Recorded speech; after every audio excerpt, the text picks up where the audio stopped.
Chapter 7 of The Car. What? Who? Terry was only half awake. Shakespeare wrote that. It's about rain. I need mercy and a dry place to sit, so I thought it was appropriate. Do you mind? Waylon slid in beneath the plastic, hunkering down. He left a backpack outside but brought in a guitar case, which barely fit down between his knees, and smiled over at Terry. Cozy, isn't it? I didn't plan on company. Ah, yes, a loner. I thought so. Me too.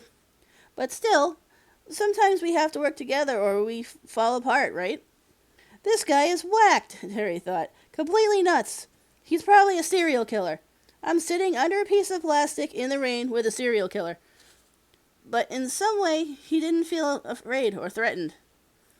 The man looked friendly, crouched down, his face lightened by the glow from the instrument panel.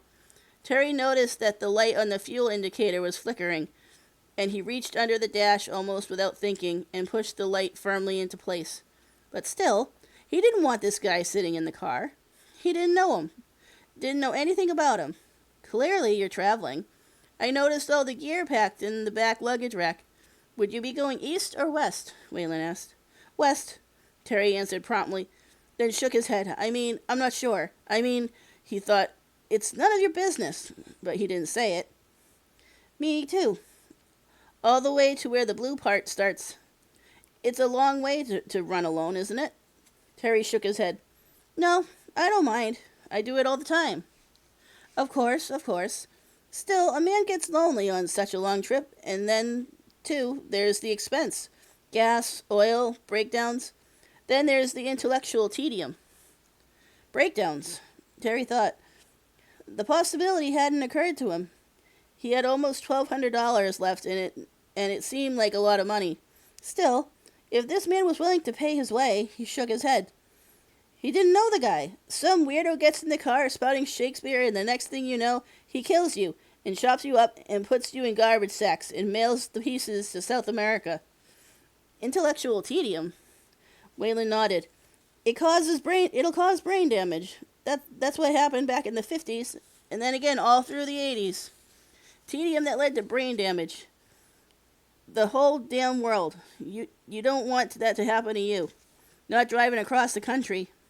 You don't want to turn into something from the 50s or 80s, a lopped out, intellectually dead piece of Republican manure, do you? No, Terry said.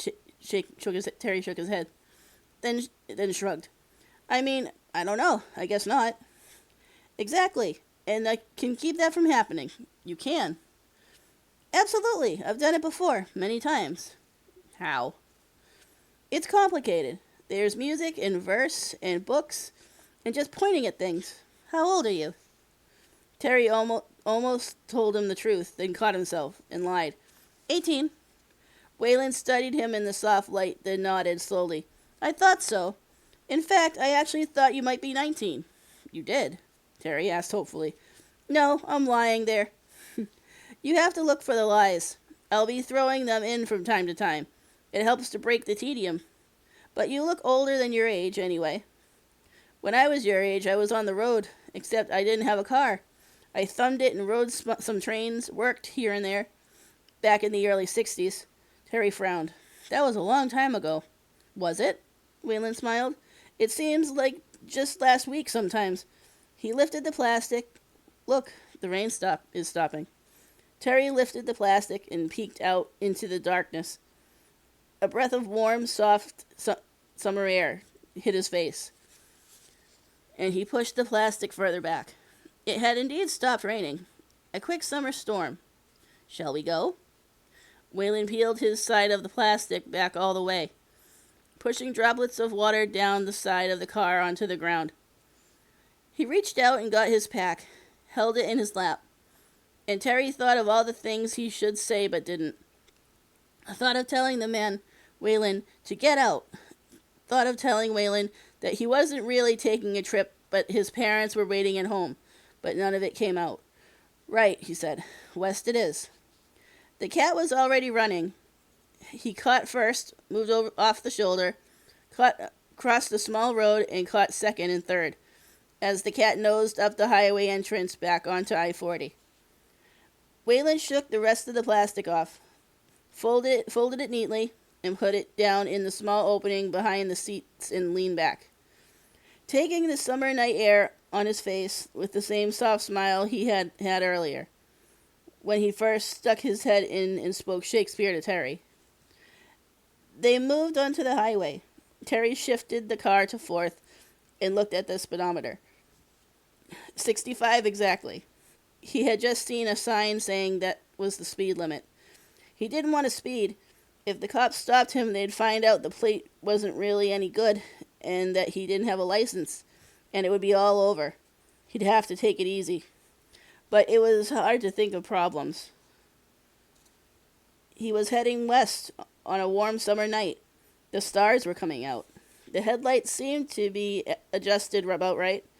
Waylon was humming some kind of tune next to him, and Terry didn't care about yesterday, tomorrow, last week, or next week.